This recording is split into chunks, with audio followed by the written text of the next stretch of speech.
can people begin to start eating a more plant-based diet full of these antioxidants and all the benefits that come with plants?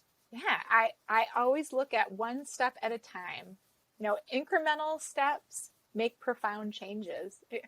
The other way around. Yeah, profound change. Yeah, that's right. So what happens is maybe you just start with eating a vegetable every day. It depends on where you are. Maybe you're somebody who doesn't eat fruits and vegetables. You've heard all about them. You know about them. Maybe you have one once a week. Start eating something every day. Start thinking about eating some leafy greens. Maybe you just do a handful once a day and start to integrate that into your lifestyle.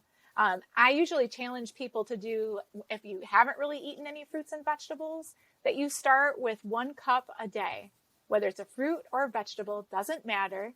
And then the next week you add a 2nd cup and you gradually increase. And this is the kindest, most gentlest way to work with your body, because there's a lot of fiber in this food. And if your body's not used to fiber, you don't want to just jump in. You don't want to just leap in and do it all at once, because you're not going to feel well. We want your body to repair itself in a kind manner. So a little bit at a time. If you're one that already eats plenty of fruits and vegetables, maybe you start to look at, how do I reduce the fat content in my diet?